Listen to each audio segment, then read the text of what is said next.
Yeah, good morning. And joining us, Secretary of State Kim Wyman, the woman in charge of making sure today goes smoothly. It has to feel good that it's kind of here, right? Oh, I think like the rest of America, we're all happy it's Election Day and it's going to be behind us soon. Yeah, so those numbers Bill just gave, as of last night, there were a little over 2 million ballots counted. We just got the latest numbers in from your office. Almost 50% voter turnout going into Election Day. For you guys, do you think we're going to hit that all-time record? And what is that all-time record?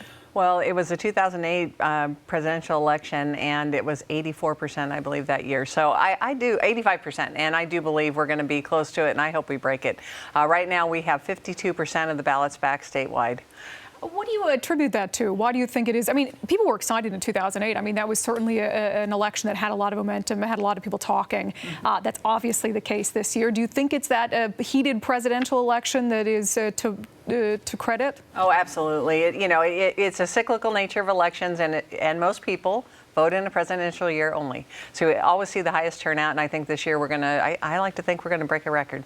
So talk to those voters right now who have their ballots, they're sitting at home, maybe they're in a pile of mail and they haven't even opened it or haven't looked at it or have not, for whatever reason, brought it in yet. What do you say to them, and do they still have an opportunity to do so? They do, but the clock's ticking. They need to make sure they get it in a drop box today before 8 o'clock this evening. All of the drop boxes statewide will close promptly at 8 o'clock. So make sure you get it in before then. And if you're going to use the mail, make sure you get today's postmark on it. If you put it in a blue box, check that last pickup to make sure it's going to get today's postmark on it. What about for those folks out there who are saying, well, my vote won't really count this year? I mean, I know it's frustrating to be on the West Coast and to see all these returns coming in on the East Coast, and by the time it gets here, the presidential election will have already been decided. So what do you say to those folks? Well, remember, there are many, many races and issues on the ballot.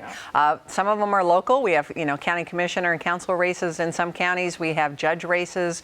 We have statewide races. We have legislative, congressional. I mean, these are the races that really affect your daily life more than president. So I really encourage people to make sure they get their ballots in. So obviously, people are going to be, as you said, there are other races. We've got a race for governor a lot of people are watching. We've got some initiatives that a lot of people have their eyes on.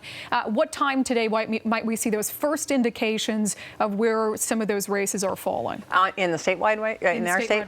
It'll be shortly after 8 o'clock. I think one thing that will be very different this year is King County and Pierce County, two of our bigger counties in the state, will be going 24/7 this week to process as many ballots as possible. So you're going to see election night about 9:30 the results, and then King County is going to do another additional count at 1:30 in the morning. So you could go to bed and a race could be one way and it could change overnight. Or just stay up all night and just caffeine. I'm kind of planning on that. Yeah, no, I'm going to sleep.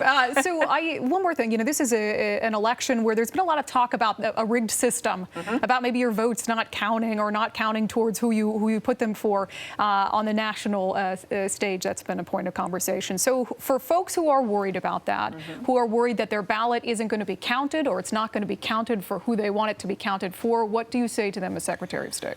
Well, remember, election officials across the state right now are doing what I call a very extensive audit trail. So we are creating kind of a record of what happened to your ballot. So at the end of this, should we have a close election and maybe a recount, we could actually tell you by ballot who's had access to it. And we have safeguards built in, both physical and electronic, to make sure that things are counted accurately. And I want to fit one more question in for our friends down in Pierce County who are watching. There was an issue where there was a pamphlet sent out that said, get your ballots in the mail by November 4th. Clearly, that's not accurate. You're able to mail them, as you said earlier, with a postmark of November 8th. There's been some actions, it's my understanding, to rectify that situation, send out mailers to voters who were impacted. Are you confident today that any voters who may have been confused by that mailer now understand that they can still postmark their ballots today in Pierce County? Absolutely. I don't think voters were confused. I think that was sort of a political ploy.